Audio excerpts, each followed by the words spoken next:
여러분 안녕하십니까? 3월 3일 사순절 세 번째 주일입니다.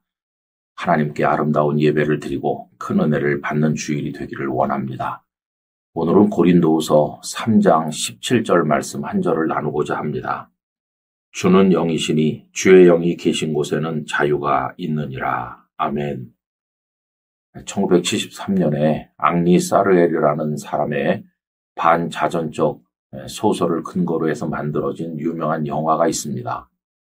이 영화에는 무려 당시로서는 천문학적 액수인 1,400만 달러나 투자가 되었죠. 그 영화는 여러분들이 너무도 잘 아시는 빠삐용이라고 하는 영화입니다. 빠삐용은 그 주인공을 부르는 호칭인데 그의 본명은 아닙니다. 그의 몸에 나비 문신이 있기 때문에 빠삐용이라고 불린 것이죠. 프랑스어로 빠삐용은 나비를 의미한다고 합니다. 그런데 곰곰이 생각을 해보면 여러분 갇혀있는 사람에게 자유가 없지 않습니까? 그런데 나비는 이리저리 날아다닐 수 있으니 자유의 상징과도 같다고 말할 수 있죠. 그래서 그 주인공은 나비가 되고 싶어 했던 사람이라고도 할 수가 있겠습니다. 그리고 결국은 그는 탈출에 성공하게 됩니다. 여러분 그 빠삐용 영화에서 유명한 대사들이 많은 가운데 하나는 이 녀석들아 난 아직 살아있다 하는 그 대사죠. 살아있다고 하는 거는 생명을 의미하는 건데 그렇게 말하는 이유는 자유를 얻었다는 뜻입니다. 이때 자유와 생명은 동의어인 것을 알 수 있어요. 자유를 얻었기 때문에 살아있다라고 말하는 것이고 뒤집어 말하면 자유가 없다는 것은 숨은 쉬어도 죽은 것이나 마찬가지다 하는 그런 얘기죠. 이렇게 보면 자유는 정말 우리에게 소중하다는 것을 알게 됩니다. 여러분 세상에 그 누구도 얽매여 살기를 원하지는 않을 것입니다. 그런데 참 아이러니한 것은 자기 스스로를 얽매는 그런 모습으로 우리들이 살아가고 있다는 거죠. 예수님 당시에 유대인들은 율법 조항에 자신을 얽어매고 있었습니다. 바울도 그런 분이었죠. 그런가 하면 이방 사람들은 우상 숭배와 온갖 세상의 욕망에 또 자신들을 얽어매고 있었는데 그러나 나중에 사도 바울은 예수 그리스도 안에서 그 복음을 통해서 율법의 억압으로부터 벗어났고 또 우상 숭배라든지 간음이라든지 여러 가지 세상의 욕망은 바울에게 영향을 미치지 못하였습니다. 그런 의미에서 바울은 완전한 자유인이었다 이렇게 말할 수 있죠. 여러분 저도 이제 목사로 살면서 여러 가지 교회 일들을 한다고 합니다마는 목사이기에 앞서서 한 사람의 그리스도인으로 살아가는 게 아니겠습니까? 저의 신앙의 궤적을 가만히 훑어보면은 참 매인 게 많았었다는 생각을 하고 있습니다. 철없는 목사였을 때는 성공하는 목회자가 돼야 된다고 하는 이상한 목표에 의해서 묶여 있었고요. 그리고 하나님의 시선보다 사람들의 시선을 더 많이 의식해서 자유가 없었고요. 여러 가지 상황에 저 스스로를 올가매는 어리석은 사람으로 살았었습니다. 그런데 몇십 년 세월이 지나면서 주님을 조금씩 더 알아가면서 제 마음속에 자유의 영역이 점점 넓어져 가는 것을 느끼고 있습니다. 완전한 자유, 그리스도 안에서 아무것에도 매이지 않는 자유, 이 얼마나 축복된 것입니까? 주님은 우리를 죄로부터 벗어나게 하시고 사망의 사슬에서 풀어주시고 마귀 권세에서 풀어서 자유를 주셨는데 우리가 다시는 그런 것들에 얽매여 살아서는 안 될 줄로 믿습니다. 주님을 더 깊이 바라보는 거죠. 그런데 참 이상하게 주님을 더 많이 바라보면 바라볼수록 주님에게는 속박이라는 게 없어요. 세상의 것에 빠지면 빠질수록 거기는 더 든든하게 벗어날 수 없게 매이게 되는데 예수님을 바라보면 속박이 없어요. 왜냐하면 예수님은 우리를 풀어주시는 분, 성령님은 자유케 하시는 영이시기 때문에 그래요. 성령님 안으로 깊이 들어갈수록 매이는 고통을 받는 게 아니라 풀어지는 자유를 얻게 되는 것이죠. 그래서 사도 바울은 오늘 본문에서 주의 영이 계신 곳에는 자유함이 있느니라 이렇게 말씀을 하고 있는 것입니다. 여러분 교회 안에서나 밖에서나 우리 일상에서나 어떤 곳에서든지 어떤 특정한 생각, 어떤 상황에 우리를 얽어매지 않기를 원합니다. 그리스도 안에 있으면 다 우리는 자유로운 것입니다. 심지어는 사는 것도 죽는 것도 다 초월해서 완전한 자유를 누리는 것이죠. 주의 영이 있는 곳에는 자유가 있다고 했으니 우리 성도님들 모두가 이 자유를 만끽하며 하나님을 찬송하며 기쁨으로 살아가시게 되기를 간절히 바랍니다.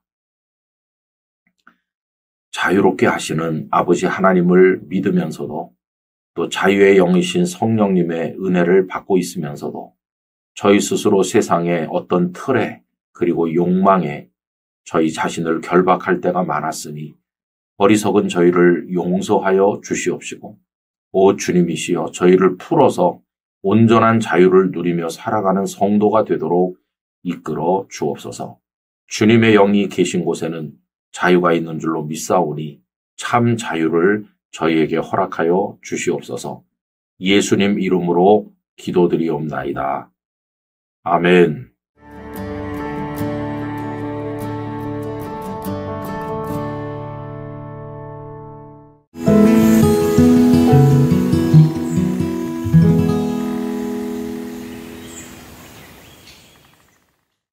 여러분 안녕하세요. 3월 4일 월요일입니다. 한 주간이 시작이 되고 3월의 본격적인 첫 주간이라고 할 수 있겠습니다. 사순절 한 주간을 또 보내게 될 텐데 경건하면서도 이 봄이 주는 축복을 누리는 성도님들 되시기를 바랍니다. 오늘은 고린도 후서 4장에서 16절 말씀 한 절을 같이 나누려고 합니다. 그러므로 우리가 낙심하지 아니하노니 우리의 겉사람은 낡아지나 우리의 속사람은 날로 새로워지도다. 아멘. 음식을 먹는 걸 즐기는 분들이 대부분이실 텐데 좀 특별하게 즐기는 분들이 계신 것 같습니다. 식도락이라고도 말하죠. 제가 부산에 가서 얼마 되지 않았을 텐데요. 안동 쪽에 한 장로님의 부친께서 별세를 하셔서 가게 되었어요. 부산서 안동이 지금은 고속도로가 다 좋아졌지만 그때만 해도 제법 시간이 많이 걸렸습니다. 그래서 장로님 여러분들과 함께 부산을 출발해서 안동까지 가게 됐습니다. 안동서 예배를 다 마치고 그리고 이제 다시 부산으로 내려오게 되었는데 식도락을 즐기는 어느 장로님께서 목사님 곧바로 내려가지 말고 중간에 어디 좀 들렸다 가는 게 어떻겠습니까? 그래서 뭐 다들 좋다고 그랬죠. 그래서 그 장로님이 또 운전도 직접 하시기 때문에 어디로 가는지도 모르고 저는 따라갔습니다.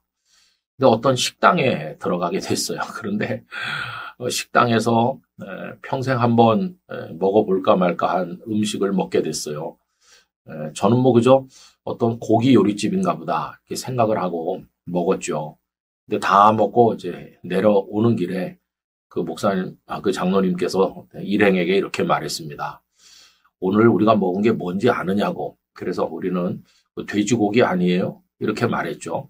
그랬더니 그분이 돼지고기는 돼지고기인데 애저라고 얘기했어요. 애저. 애저가 뭔가 했어요. 그랬더니 그런 명칭이 있는지는 잘 모르겠지만은 엄마의 복 중에 그 어미 돼지 속에 잉태된 아직 태어나지도 않은 돼지, 그걸 애저라고 한다는 거예요. 그걸 먹었다고 하니까 참 이게 마음이 불편하더라고요. 여러분 사람이 잔인하기도 하다 하는 생각이 들었어요. 그래서 애저를 먹는데 그걸 왜 먹냐 하니까 연하다는 거예요. 아직 태어나지도 않았으니까. 새끼 돼지를 잡아도 연할 텐데 태어나지도 않은 새끼니까 얼마나 그게 고기가 연하겠습니까? 우리는 먹기는 잘 먹었는데 나중에 그 얘기를 듣고 좀 마음이 불편하더라고요. 여러분 갓난아기들 말랑말랑하고 참 발바닥도 굳은 살이 하나도 없고 보드랍고 그렇습니다.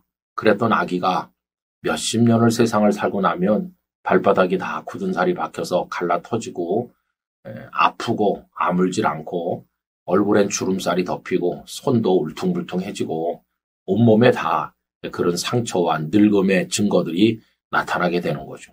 그 거울 보면서 참 탄식도 하고 인생의 무상함을 느끼기도 합니다. 그런데 오늘 읽은 말씀에서 낙심하지 않는다 이렇게 하시면서 그 이유는 겉사람은 낡아지지만 우리의 육신 이거는 뭐 다 낡아지잖아요. 그렇지만 속 사람은 날로 새로워지도다라고 말씀하고 있어요. 70, 80 되면서 늙어가면서 겉모습은 어쩔 수 없이 늙어가지만은 이 속이, 우리 영혼은 날마다 새로워지기 때문에 낙심하지 않는다는 거죠. 그런데 여러분, 속 사람까지 낡아지면 어떡할까요? 속 사람도 같이 늙어간다면 어떻게 될까요? 이건 정말 슬픈 일이 아닐 수 없습니다. 어린 아이들은 말을 잘 들어요. 어른이 말하면 예, 그래요. 그런데 나이 많은 사람들은 다 자기 주장이 강하고 말을 잘 안 듣잖아요. 어른이 정말 힘든 존재죠.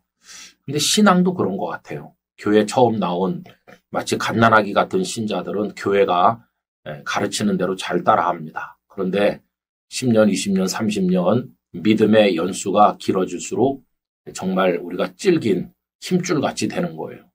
그래서 뭐라고 하든지 거들떠 듣지도 않고요. 보지도 않아요.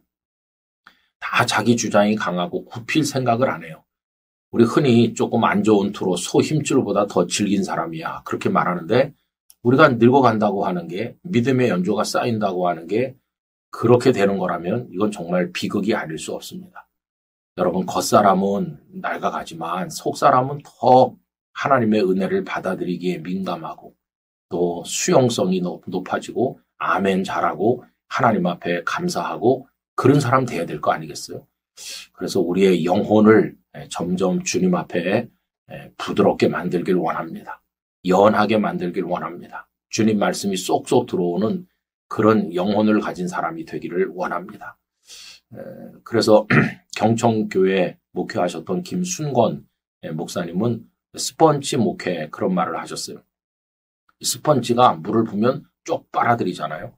여러분 우리가 하나님의 말씀과 은혜를 받는 데 있어서 스펀지 같은 존재가 돼야 되지 딱딱한 돌멩이가 되면은 물을 부어도 다 흘러내리고 말 것이에요.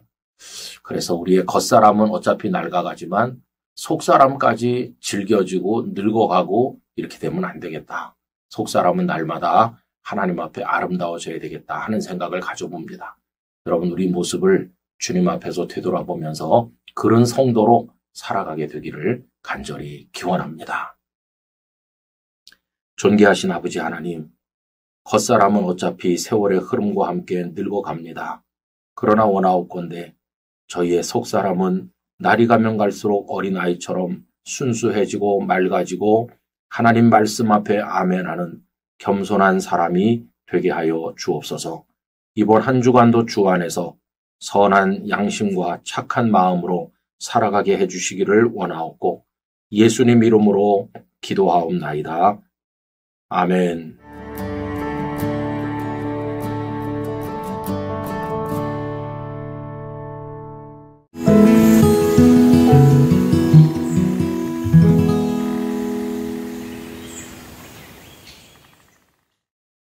성도 여러분 안녕하십니까? 3월 5일 화요일입니다. 오늘도 주님 안에서 경건한 하루가 되시기를 바랍니다. 오늘은 고린도후서 5장 14절 말씀을 나누려고 합니다. 그리스도의 사랑이 우리를 강권하시는도다. 우리가 생각하건대 한 사람이 모든 사람을 대신하여 죽었은즉 모든 사람이 죽은 것이라. 아멘. 이 세상에서 가장 끊어지지 않는 질기고 강한 끈이 있다면 그것은 사랑일 것입니다. 영국의 에드워드 8세 이야기는 정말 유명하죠. 그는 1936년 1월 20일에 왕으로 즉위했습니다. 그 부친 조지 5세의 뒤를 이은 거죠.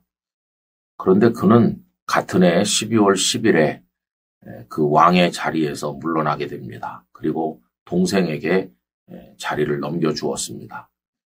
왕이 된 지 채 1년도 채우지 못하고 왕좌에서 물러난 이유는 한 가지였는데 한 여자를 사랑했기 때문입니다. 그 여인은 심프슨 부인으로 알려져 있죠. 이 두 사람이 만났을 때 심프슨 부인은 이혼 경력도 있었고 사업을 하는 어떤 남자의 아내였습니다. 그런 상황에서 만났는데 왕실의 거센 반대에도 불구하고 그는 그 여인을 사랑했고 결국은 왕의 자리에서 물러나서 심프슨 부인을 선택한 것입니다. 그는 이렇게 말했죠. 중요한 일을 결정할 때나 또 왕의 책무를 다할 때도 사랑하는 여인이 없이는 불가능하다. 그러므로 왕자와 여인 사이에서 선택하라고 한다면 짐은 여인을 선택하겠다. 이러면서 물러났어요. 그의 어머니가 화가 많이 나서 두 사람을 영국 땅에 들어오지 못하게 해라. 이래서 한동안은 영국 땅에 들어가지 못하고 유럽의 곳곳을 옮겨 다니며 살았고 주로 프랑스에서 많이 살았다고 합니다. 그러다 나중에는 가족 간의 결혼이나 장례 같은 일이 있을 때는 잠시 방문하기도 했다고 하죠. 그리고 그 이후에 이 사람들이 이제 세상을 떠나고 나니까 그 에드워드 8세를 윈저공으로 해서 먼저 왕실 묘지에 묻히고 그 이후에 심프슨 부인도 그 곁에 묻히게 되었다고 합니다. 여러분, 정말 사랑이라고 하는 게 어떤 때는 강한 것이로구나 하는 것을 알 수 있죠. 오늘 읽은 말씀에서 바울 사도는 그리스도의 사랑이 우리를 강권하시는도다 라고 말했는데, 강권하신다는 말은 우리를 지배한다, 우리를 사로잡고 있다, 그런 뜻입니다. 여러분, 성도는 어떤 사람일까요? 주님의 사랑을 엄청나게 받은 사람이며 동시에 주님을 뜨겁게 사랑하기도 하는 사람이죠. 그래서 그리스도인은 사랑 속에서 사는 사람이라고 이야기할 수 있습니다. 사실 사도 바울은 사랑에 눈이 먼 사람이었습니다. 예수님을 향한 사랑에 눈이 멀었어요. 그래서 그를 잘 알고 있는 사람들은 아마 그가 미쳤다고 생각했을 것입니다. 왜냐하면 로마 시민권이 있는 명문 가문에서 태어난 것도 버리고 가말리엘에게 배웠다고 하는 그 학문적인 특권도 버리고 대제사장들에게 신임을 받는다는 사회적 평판과 보장된 성공의 미래도 버리고 예수 그리스도를 위해서 떠났으니 미친 게 틀림없어, 이런 생각을 하지 않았겠습니까? 근데 아닌 게 아니라 고린도후서 5장 13절에서 바울은 이렇게 말합니다. 우리가 만일 미쳤어도 하나님을 위한 것이요. 바울이 누가 강제하지도 않았는데 그 모진 고난을 받으면서도 전도 여행에 나서고 또 사람들에게 복음을 전하기 위하여 애를 썼던 것은 정말 주님을 사랑하는 게 아니었으면 불가능한 것이죠. 여러분, 이 세상에서 가장 행복한 삶이 무엇일까요? 그것은 사랑으로 사는 삶일 것입니다.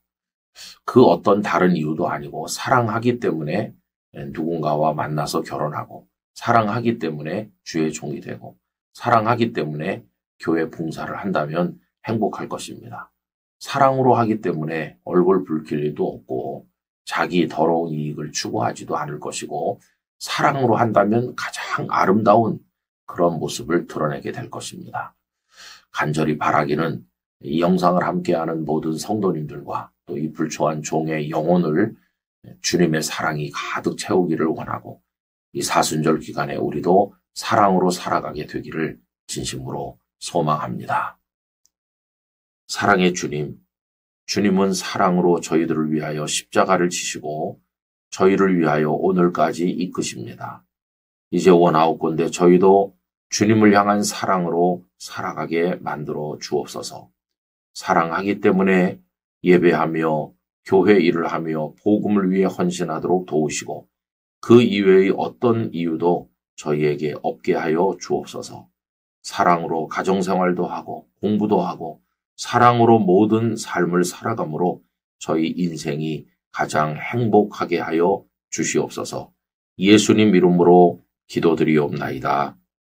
아멘.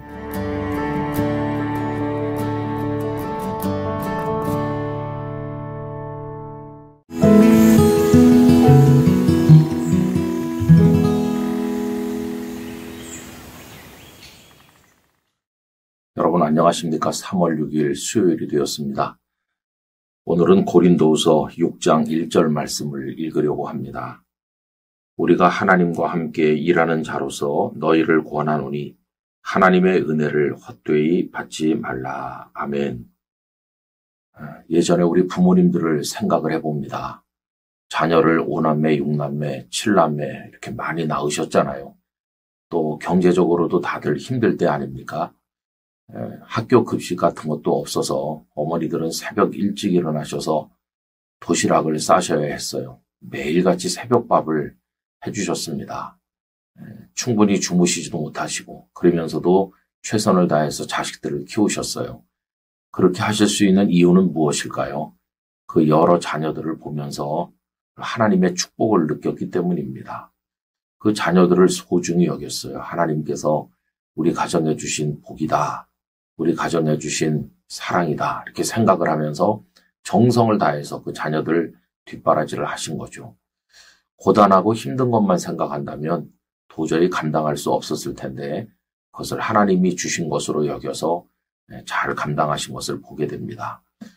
여러분, 하나님께서 우리에게 무엇인가를 주실 때 그것이 다 은혜고 감사한 것인데 그러나 언제나 편하기만 한 건 아니에요. 하나님이 주신 은혜 속에는 고단함도 있고 때로는 모욕을 당하기도 하고 고난을 받기도 해요. 그러나 이게 하나님이 주신 거기 때문에 감당하는 것이죠. 사도 바울은 하나님의 종으로 부르심을 받았습니다. 고린도후서 5장 6장에서 바울 사도는 직분에 관한 이야기를 많이 말씀하는데 이제 오늘 읽은 6장 1절에서 하나님의 은혜라고 얘기하는데 여기서 은혜는 십자가와 부활을 통한 구원을 말한다기보다는 하나님이 주신 은혜를 말하는 건데 그 은혜가 다른 게 아니라 직분이에요. 직분. 여러분, 이 직분을 쉬운 성경에서는 사역이라고 번역했어요. 하나님의 복음을 전하는 사역, 또 뭐 교회를 섬기는 사역 이렇게 말했어요. 근데 그게 은혜라는 거예요. 직분자가 되어서 사역을 감당하는 게 은혜인데 그 은혜를 헛되이 받지 말라 하는 말은 가볍게 생각하지 말고 아무렇게나 해서는 안 된다 하는 것이죠. 자, 그러면 바울 사도는 하나님께서 주신 직분을 어떻게 생각했을까요? 아주 소중하게 여겼는데 그 이유는 자신이 하나님의 동역자라고 여겼기 때문입니다.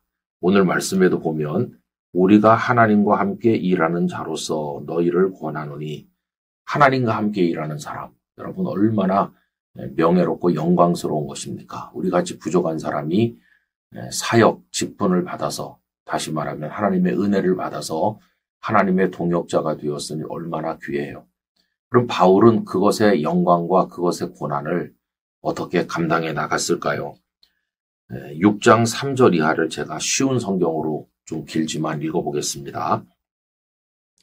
우리의 사역이 비난을 받지 않게 하려고 우리는 그 누구에게도 흠이 될 만한 일을 행하지 않았습니다. 오히려 우리는 모든 일에 하나님의 일꾼답게 행동했습니다. 우리는 매번 환난과 역경과 어려움을 견뎌냈습니다.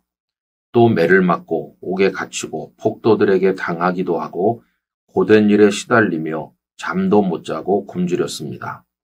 그리고 우리는 정결함과 지식과 인내와 친절함을 나타내었으며 성령의 감화와 거짓 없는 사랑과 진리의 말씀과 하나님의 능력으로 모든 일을 행하였습니다.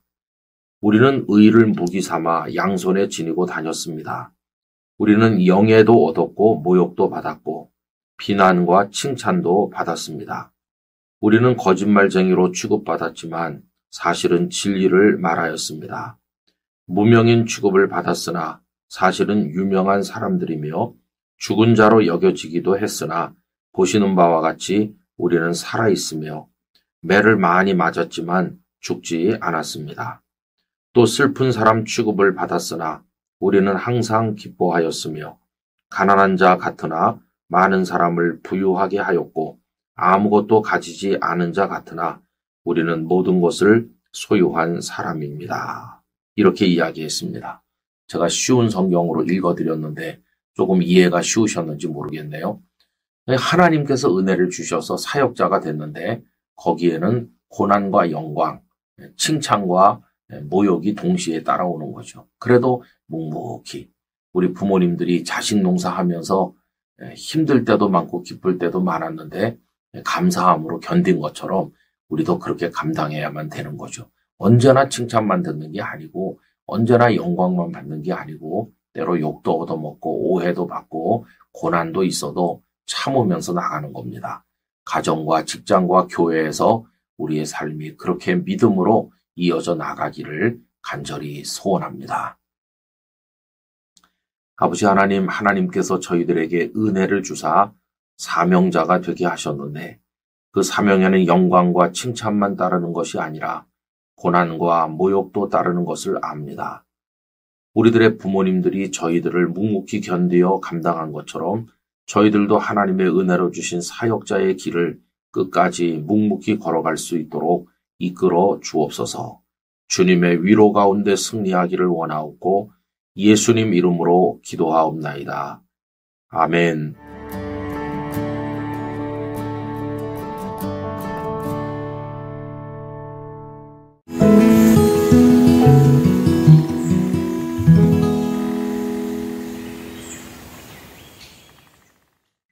(3월 7일) 목요일이 되었습니다.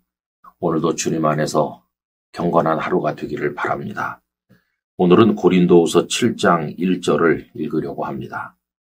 그런즉 사랑하는 자들아, 이 약속을 가진 우리는 하나님을 두려워하는 가운데서 거룩함을 온전히 이루어 육과 영의 온갖 더러운 것에서 자신을 깨끗하게 하자. 아멘. 신대원에 입학을 했을 때 대부분의 학생들은 미혼이었습니다.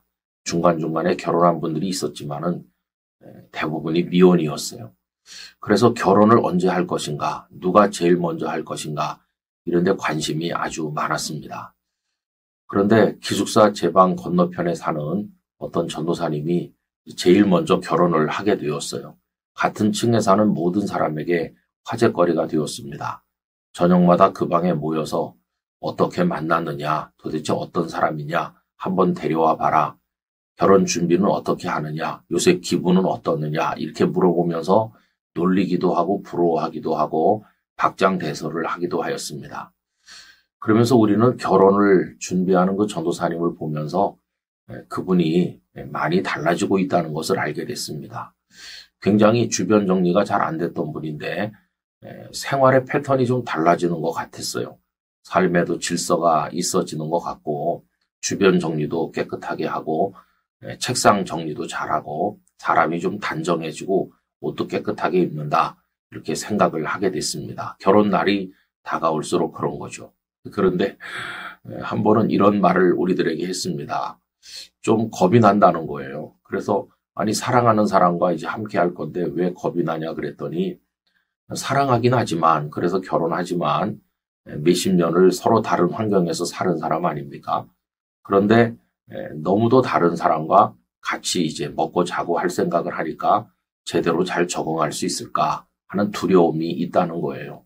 그 두려움은 조심성이 되고, 그리고 자신을 돌아보게 만들고 내가 남편으로서의 역할을 잘해야 될 텐데 이런 거룩한 긴장감도 주고, 그래서 그 전도사님 잘 준비하셔서 결혼을 했어요. 지금은 선교사로 가서 사역하시다가 은퇴를 하셨죠. 저는 그 전도사님을 보면서 누군가와 함께 한다고 하는 것은 좋기만 한 것이 아니라 우리 안에 변화를 가져오는구나 하는 것을 생각하게 됐어요. 여러분, 우리가 하나님과 함께 한다면 어떤 변화가 우리 안에 있을까요? 여러 가지 변화가 있겠지만은 우선은 거룩한 사람이 돼야 된다 하는 것을 알 수 있습니다. 오늘 말씀에도 보면 사랑하는 자들아, 이 약속을 가진 우리는 이렇게 했는데, 이 약속이라는 게 바로 하나님 우리와 같이 계시겠다고 하는 약속을 말하는 거죠. 6장 18절에 보면은요, 너희에게 아버지가 되고 너희는 내게 자녀가 되리라 전능하신 주의 말씀이니라 하셨느니라. 그분이 우리의 아버지가 되시고 우린 그분의 자녀가 돼서 함께 있게 되는데 이게 약속이에요. 이제 이 약속을 받았기 때문에 하나님과 함께 하게 된 거잖아요. 하나님과 함께 하게 될 때 우리가 준비해야 될 게 뭘까요? 그게 바로 거룩함이다 하는 거죠. 6장 17절에도 그러므로 너희는 그들 중에서 나와서 따로 있고 부정한 것을 만지지 말라. 그들은 하나님 없이 사는 자들을 말하고 그들의 악행에 심취하면 안 되고 거기서 나와가지고 그들과 따로 있으면서 부정하게 행해서는 안 된다고. 다시 말하면 하나님과 함께 살 사람은 하나님이 거룩하시기 때문에 우리도 거룩해야 된다, 이렇게 이야기를 하죠. 그런데 오늘 읽은 7장 1절에서는 거룩함을 온전히 이루어야 되는데 육과 영의 온갖 더러운 것에서 자신을 깨끗하게 하자. 여러분 깨끗함은 육신에만 적용되는 게 아니에요. 깨끗하게 목욕하고 새 옷 입는다고 깨끗해지는 건 아니죠. 왜냐하면 영이 남아있기 때문이에요. 그래서 영혼도 함께 깨끗해야 되는 거죠. 여러분 악은 그 모양이라도 버리라고 그랬는데 영도 깨끗하고 몸도 깨끗하고 인생 사는 모습 자체가 정결하게 될 때 하나님께서 우리와 함께 거하게 되는 것입니다. 우린 늘 하나님과 동행한다고 표현을 하지만 하나님과 동행하는 거 두려워해야 될 일이에요. 왜냐하면 두려우신 하나님과 크고 위대하신 하나님과 함께 하려고 하는데 우리가 아무렇게나 되는 대로 함께 할 수는 없으니까 하나님을 두려워하는 마음으로 육도 영도 거룩하게 하여 하나님 앞에 나가야 될 것입니다. 그때 하나님은 우리 중에 거하시고 우리의 아버지가 되시고 우리는 그 거룩하신 하나님의 자녀로서 행복한 삶을 누리게 될 것입니다. 오늘도 거룩한 하루로 하나님과 동행하시기를 간절히 축복합니다. 아버지 하나님, 누군가와 함께 하는 것은 두려운 일이고 그것을 위해서 저희들은 준비하게 됩니다. 하물며 존귀하신 하나님과 함께 하는 것이 어찌 아무렇게나 해도 되는 일이겠습니까? 존귀하신 하나님, 거룩하신 하나님과 함께하기 위하여 저희의 육도 영도 깨끗해지도록 도우시고 하나님의 자녀로 합당한 삶을 살아가게 만들어 주옵소서. 예수님의 이름으로 기도드리옵나이다. 아멘.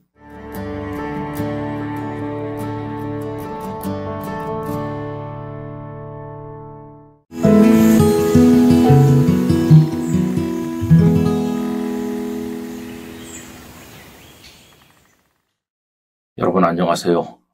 3월 8일 금요일입니다. 오늘도 주님과 함께 걷는 하루가 되기를 원합니다. 오늘은 고린도후서 8장 2절 말씀으로 시작하려고 하는데요. 환난의 많은 시련 가운데서 그들의 넘치는 기쁨과 극심한 가난이 그들의 풍성한 연보를 넘치도록 하게 하였느니라. 아멘. 오늘 읽은 말씀에 연보라고 하는 단어가 나오는데 요즘엔 주로 헌금이라는 단어로 많이 사용하죠. 전에는 연보라는 말을 많이 썼는데 익숙한 표현이 헌금이 되다 보니까 오늘 저는 헌금이라는 용어를 사용하도록 하겠습니다.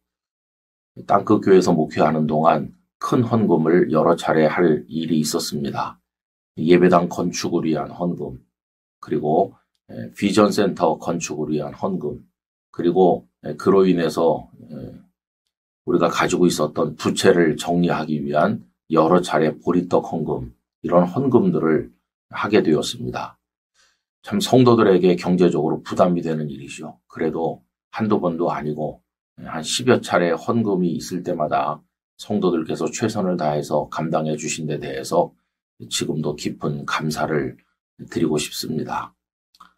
여러분, 그런 헌금들의 과정을 겪으면서 제가 분명하게 배운 게 하나 있습니다. 그것은 헌금은 경제적 여건과 별 상관이 없다는 것입니다. 경제적으로 부유하다고 헌금을 하거나 많이 하는 게 아니고 또 경제적으로 어렵다고 헌금을 드리지 못하거나 또 적게 하는 것도 아니었습니다.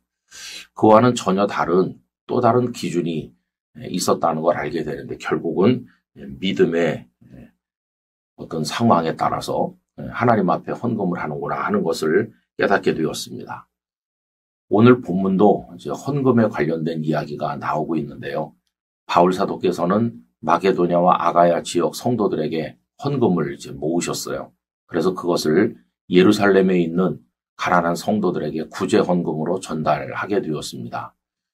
그런데 그 마게도냐나 아가야 지역 성도들이라고 해서 돈을 쌓아놓고 사는 사람들은 아니었어요. 그들도 어렵기는 마찬가지였죠.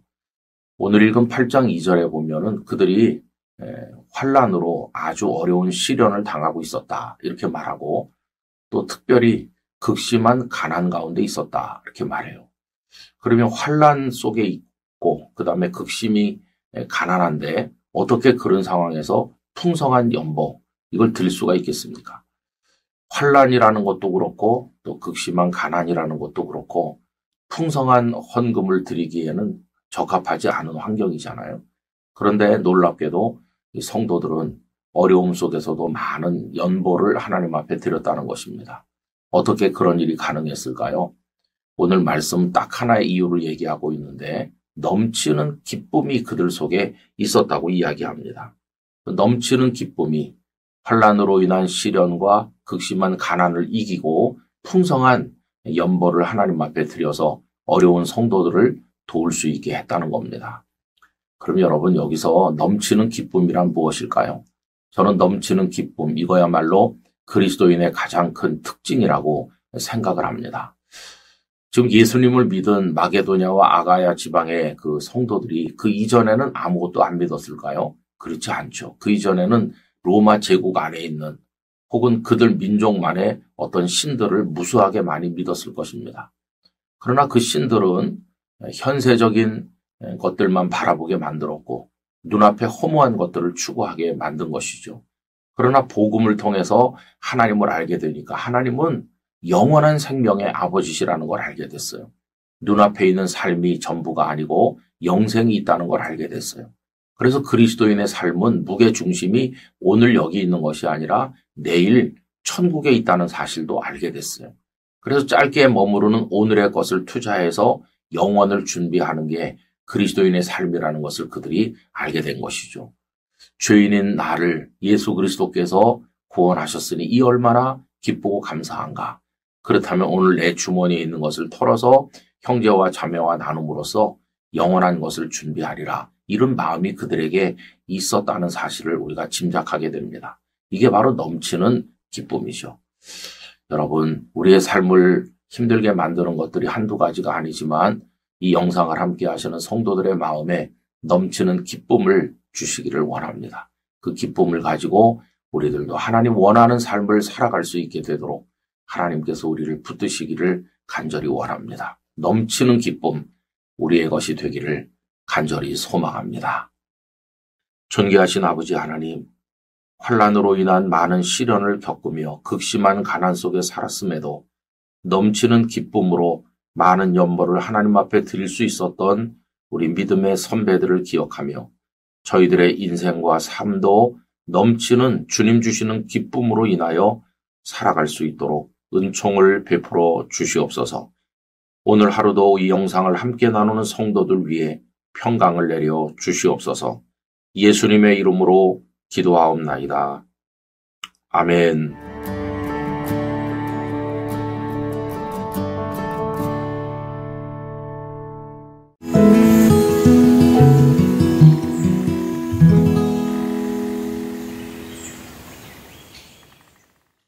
성도 여러분 안녕하십니까? 3월 9일 토요일이 되었습니다.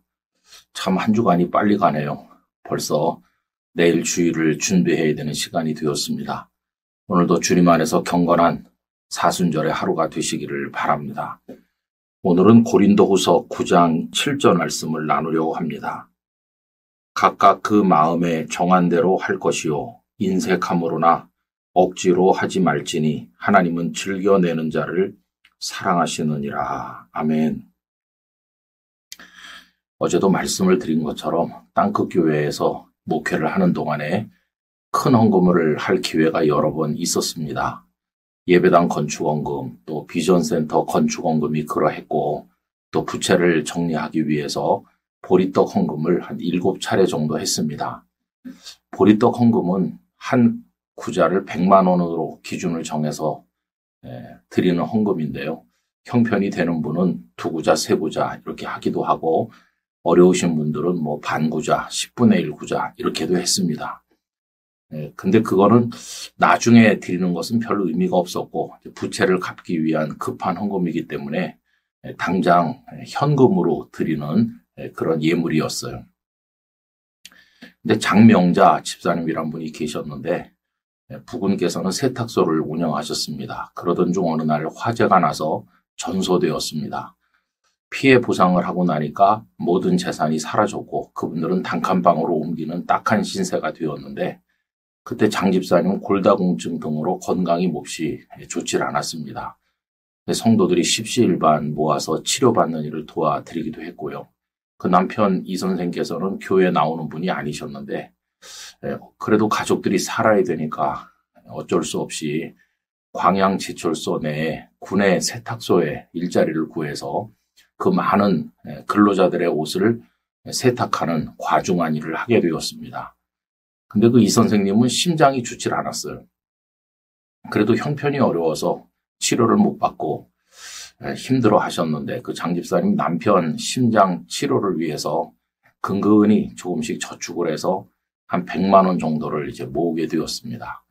그때 교회에서 보리떡 헌금 한 구자 100만 원으로 하나님 앞에 드리자 이렇게 하니까 이분이 이제 남편과 의논을 하셨는데 그 이 선생님이 흔쾌하게 그 100만 원 모은 것을 헌금으로 바치도록 했습니다.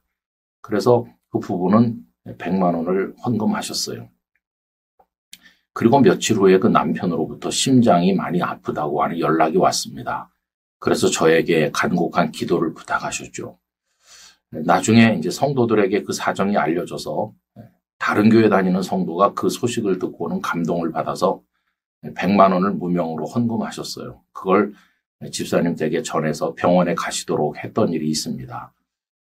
그 이후에 집사님은 그래도 건강하게 잘 사셨고 이 선생님도 믿음이 생겨서 교회 집사님이 되셨고 또 그 어렵던 형편이 조금씩 펴져서 주택도 장만하셨어요. 땅끝 교회에 남아있는 아름다운 미담 중에 하나입니다. 근데 저는 그런 모습을 보면서 하나님 앞에 우리가 뭔가를 헌신하고 물질을 드릴 때 중요한 것은 액수가 아니라 그 우러나는 마음이라는 것을 알게 됐습니다. 오늘 읽은 말씀에서도 각각 그 마음에 정한 대로 할 것이요 인색함으로나 억지로 하지 말지니 체면 때문에 생색내기로 억지로 하는 것은 하나님께서 기뻐하지 않으신다. 그 마음에 정한 대로 하는 거예요.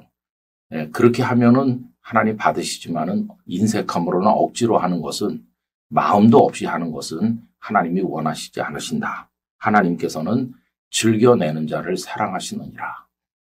즐겨낸다는 건 마음에서 우러나오는 거잖아요. 여러분 이게 중요한 이유는 하나님께서 우리를 사랑하실 때도 그게 억지 사랑이 아니었기 때문입니다. 하나님께서 독생자 예수님을 세상에 보내시고 십자가를 지게 하시고 고난받는 가운데 우리를 구원하셨잖아. 이게 얼마나 큰 사랑입니까? 근데 그게 체면 때문에 생색내기용 그런 사랑이었나요? 아닙니다. 하나님의 마음에서 우러나오는 사랑을 이제 우리에게 주신 거거든요. 그래서 하나님께서는 우리도 마음에서 우러나는 사랑을 바치기를 원하시는 겁니다. 우러나는 사랑으로 예배하고 물질을 봉헌하고 또 섬기고 복음을 전도하는 것이죠. 예수님께서 가난한 과부의 2렙돈 헌금, 지극히 적은 것이지만 누구보다도 많이 바쳤다고 칭찬하신 이유는 바로 이것 때문입니다. 그 여인의 마음속에는 우러나는 그 사랑이 있었거든요. 하나님을 향한 뜨거운 사랑. 여러분, 우리가 이 사순절을 보내면서 우리 마음에 우러나는 마음이 크기를 원합니다. 하나님을 향한 마음이 크기를 원합니다. 그래서 그것으로 하나님 앞에 예물도 바치고 섬기기를 원합니다. 그렇게 할 때 하나님은 즐겨내는 자를 사랑하시느니라. 우리를 사랑하시고 우리의 모든 것을 받아주실 줄 믿습니다. 아버지 하나님, 하나님은 즐겨내는 자를 사랑하신다고 하시면서 마음에 정한 대로 하라고 하십니다. 마음에도 없는 우러나는 사랑도 없이 억지로 인색함으로 생색내느라고 체면 때문에 하나님을 섬기는 저희들이 되지 않기를 원합니다. 하나님께서 저희를 사랑하시는 것이 우러나는 사랑이온 것처럼 저희들도 우러나는 사랑으로 아버지 하나님을 높이도록 이끌어 주시옵소서. 예수님 이름으로 기도드리옵나이다. 아멘.